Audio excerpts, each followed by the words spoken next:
이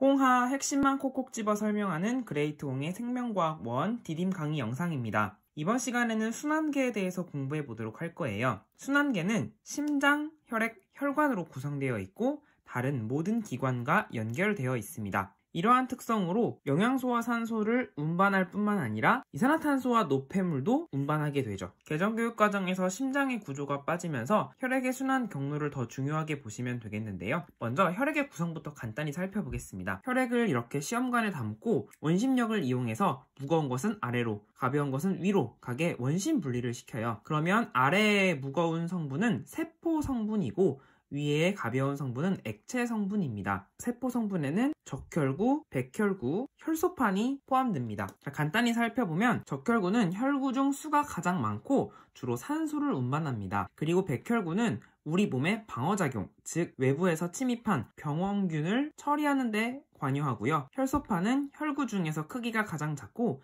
혈액응고, 즉 피가 났을 때 피를 멈추는 작용에 관여합니다. 액체 성분은 혈장 또는 혈청이라고 해도 무방한데요. 혈장과 혈청은 다음 단원에서 더 자세히 알아보도록 하고요. 혈장은 90%가 물입니다. 여기에 영양소, 호르몬, 항체 등 여러 가지 물질을 운반하는 역할을 하게 됩니다. 자, 그럼 이런 혈액이 어떠한 순환 경로를 거치는지 살펴보도록 하겠습니다. 혈액의 순환 경로 어렵지 않습니다. 바로 두 가지 순환이 존재하는데요. 심장에서 나온 혈액이 폐를 지나면서 산소를 공급받고 이산화탄소를 내보내는 과정, 그리고 체순환, 온몸 순환이라고도 하는데요. 심장에서 대동맥, 온몸의 모세혈관을 거쳐 대정맥, 심장, 온몸을 지나면서 조직세포에 산소와 영양소를 공급하고 노폐물과 이산화탄소를 받아오는 과정입니다. 그림을 보고 폐순환과 체순환의 경로를 따라서 가보시면 되는데요. 여기서 우리가 지난 시간에 배웠던 간, 소장, 콩팥이 등장하게 됩니다. 여기에서 함정 문제들이 등장하게 되는데요. 어떤 문제들이 나오는지 살펴볼까요? 나는 여기에 낚이지 않겠다 하는 마음으로 별표를 하나 치고요. 혈액에서 단위 부피당 산소의 양을 비교하면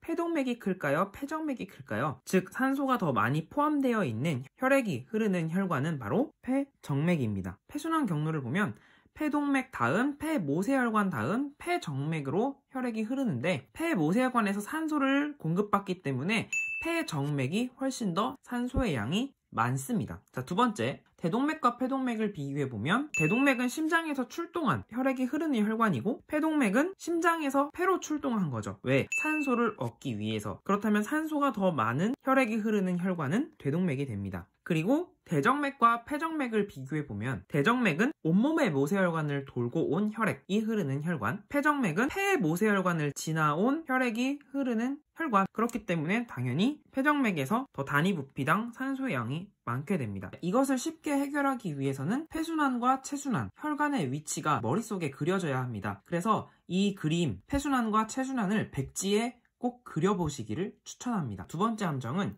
식사 직후 혈당량입니다. 간문맥과 관정맥 중에서 간문맥은 소장과 간 사이에, 간정맥은 간에서 이제 심장으로 들어가는 혈액이 흐르는 혈관이죠. 식사 직후에는 포도당이 소장을 통해서 많이 흡수되지만 간에서 여분의 포도당을 글리코젠으로 변환하여 저장하기 때문에 간 정맥으로 가는 포도당의 양은 간 문맥보다 적게 됩니다. 즉 간문맥이 식사 직후의 혈당량이 더 높겠죠. 자, 마지막으로 노폐물 중에 요소가 있는데 간에서 암모니아를 요소로 만들고 이것을 콩팥을 통해 배설을 하게 되는데요. 누가 더 요소를 많이 가지고 있을까요? 바로 콩팥 동맥이 더 클 것입니다. 왜냐하면 콩팥 동맥은 콩팥으로 출동하는 혈액이 흐르는 혈관이잖아요. 그렇기 때문에 여기는 요소의 함량이 많고 이제 요소가 콩팥을 통해서 어느 정도 배설이 이루어졌기 때문에 콩팥 정맥에서 요소는 상대적으로 적을 수밖에 없습니다. 이렇게 이해할 수가 있죠. 이번 시간에는 순환계에 대해서 공부했는데요. 혈액의 순환 경로를 백지 복습하신 뒤에 어려운 함정 보기가 있는 문제들을